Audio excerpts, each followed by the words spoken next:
મને અલ્સરને લીધે વોશરૂમ જવું પડતું વધારે 2-3 વખત ઝાડા જેવું રહે.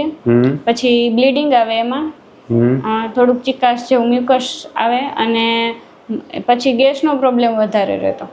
એમાં શું થતું ગેસના પ્રોબ્લેમ? ગેસને લીધે ઊંધો ગેસ ચડે અને એને લીધે મને માથાનો દુખાવો થાય. તો માથું દુખે ને એટલે જ્યાં સુધી માથાનો દુખાવો મટે નહીં ત્યાં સુધી ઊંઘ ના આવે અને હું સૂવું ને એટલે માથું વધારે દુખે.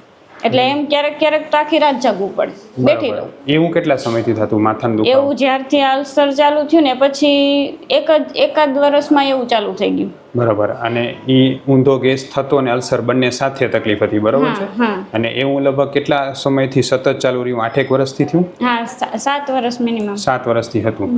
અને એ માટે તમે લગભગ કેટલા અલગ અલગ ડોક્ટર બદલ્યા હશે? 3 થી 4.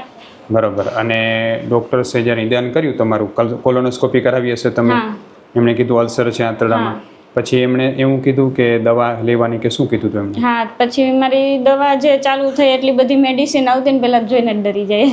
હા, બહુ વધારે મેડિસિન ખાવી પડતી. કેટલી ગોળી ખાવી પડતી રોજની? કે રોજની મિનિમમ 4 થી 5 ગોળી તો થાય અને પ્લસ સ્ટીરોઇડ 1 ટેબ્લેટ એની આવે સ્ટીરોઇડની, 4-5 ગોળી તો ડેઈલીની.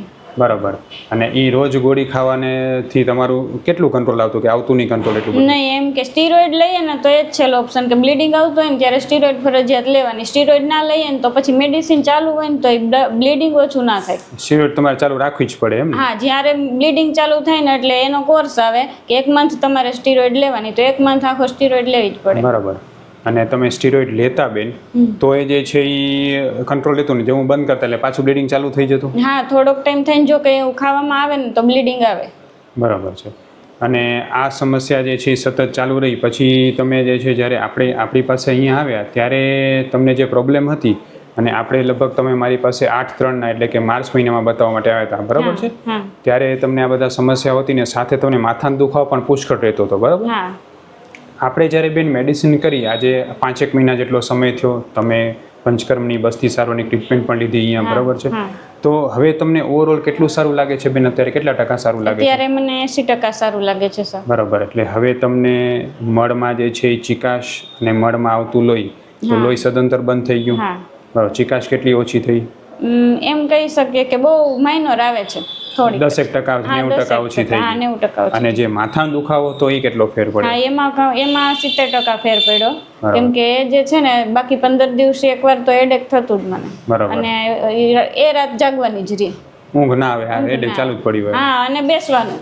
તો હમણાં કેટલી રાતો જાગ્યા?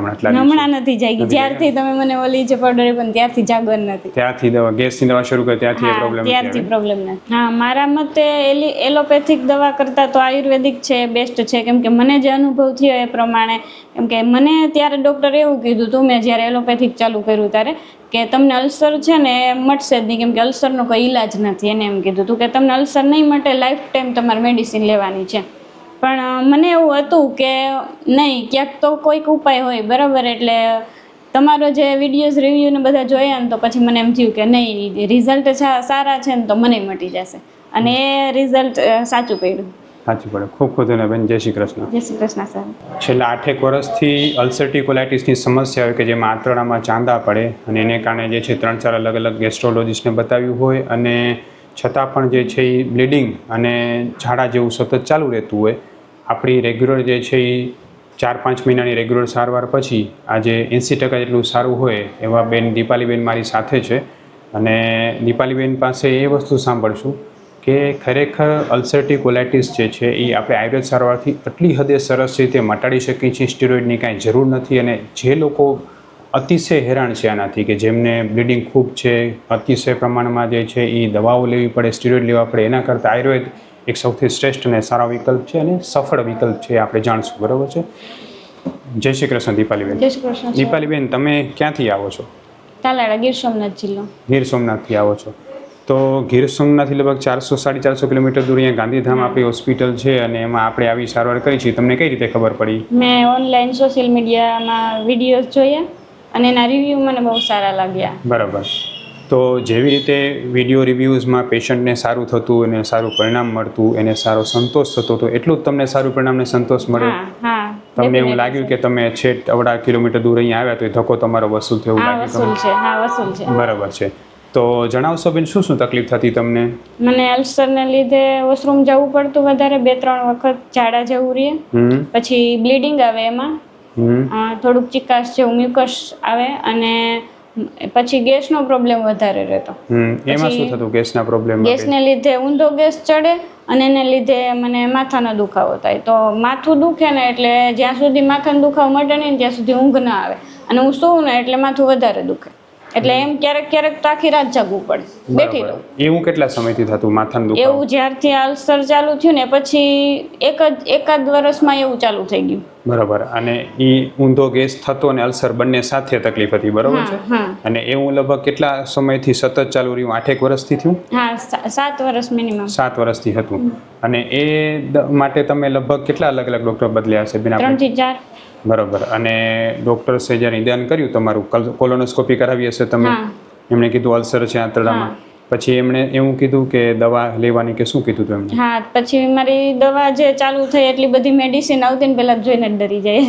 હા, બહુ વધારે મેડિસિન ખાવી પડતી. કેટલી ગોળી ખાવી પડતી રોજની? કે રોજની મિનિમમ 4 થી 5 ગોળી તો થાય, અને પ્લસ સ્ટીરોઇડ 1 ટેબ્લેટ એની આવે સ્ટીરોઇડની, 4-5 ગોળી તો ડેઈલીની. બરાબર. અને એ રોજ ગોળી ખાવાનેથી તમારું કેટલું કંટ્રોલ આવતું કે આવતું નહીં કંટ્રોલ એટલું? નહીં, એમ કે સ્ટીરોઇડ લઈએ ને તો એ જ છેલ્લો ઓપ્શન, કે બ્લીડિંગ આવતું હોય ને ત્યારે સ્ટીરોઇડ ફરજિયાત લેવાની. સ્ટીરોઇડ ના લઈએ ને તો પછી મેડિસિન ચાલુ હોય ને તો બ્લીડિંગ ઓછું ના થાય. સ્ટીરોઇડ તમારે ચાલુ રાખવી જ પડે એમ? હા, જ્યારે બ્લીડિંગ ચાલુ થાય ને એટલે એનો કોર્સ આવે કે 1 મંથ તમારે સ્ટીરોઇડ લેવાની, તો 1 મંથ આખો સ્ટીરોઇડ લેવી જ પડે. બરાબર. અને તમે સ્ટીરોઇડ લેતા બેન તો એ જે છે એ કંટ્રોલ લેતું નહીં, જેવું બંધ કરતા એટલે પાછું બ્લીડિંગ ચાલુ થઈ જતું? હા, થોડોક ટાઈમ થઈને જો કે એવું ખાવામાં આવે ને તો બ્લીડિંગ આવે. બરાબર છે. અને આ સમસ્યા જે છે એ સતત ચાલુ રહી. પછી તમે જે છે જ્યારે આપણી પાસે અહીંયા આવ્યા ત્યારે તમને જે પ્રોબ્લેમ હતી, અને આપણે લગભગ તમે મારી પાસે 8/3 એટલે કે માર્ચ મહિનામાં બતાવવા માટે આવ્યા હતા, બરાબર છે? ત્યારે તમને આ બધા સમસ્યા હતી ને સાથે તમને માથાનો દુખાવો પણ પુષ્કળ રહેતો હતો, બરાબર?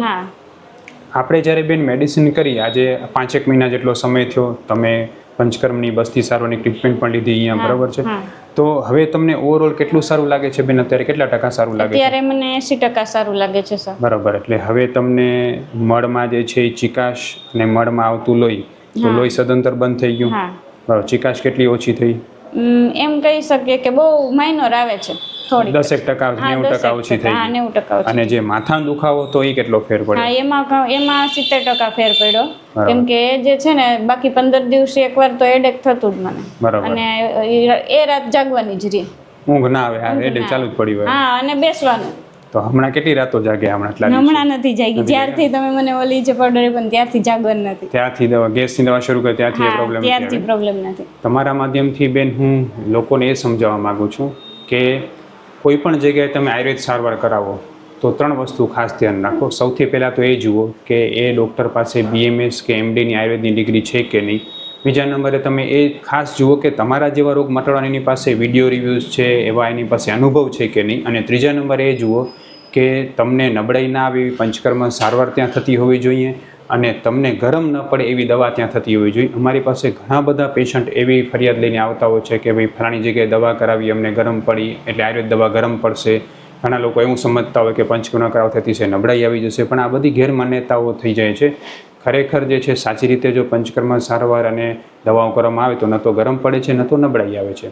હવે બેનનો જે ફરિયાદ હતી અલ્સરેટિવ કોલાઇટિસ, ઘણા બધા એવા પેશન્ટ હોય છે કે નાની ઉંમરમાં અલ્સરેટિવ કોલાઇટિસ થયું હોય પણ આરામથી આયુર્વેદ સારવારથી 100% મટે જ છે.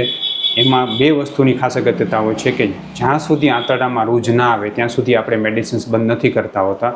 બીજી કોઈ પણ સારવારમાં લોકો શું વિચારતા હોય કે ખાલી ઝાડા કંટ્રોલ થઈ ગયા કે બ્લીડિંગ નથી આવતું એટલે એને સારું છે, એવું નથી. ખરેખર તો આંતરડામાં રૂજ આવે, જ્યાં સુધી ચાંદામાં રૂજ ના આવે ત્યાં સુધી કોઈ દિવસ અલ્સરેટિવ કોલાઇટિસ મટતું હોતું નથી, અથવા તો ફરીથી ઉથલો મારે છે. એટલે આપણે પૂરેપૂરો ફોકસ એ કરીએ છીએ કે આંતરડામાં રૂજ આવે અને મળ બંધાવવાનું શરૂ થાય.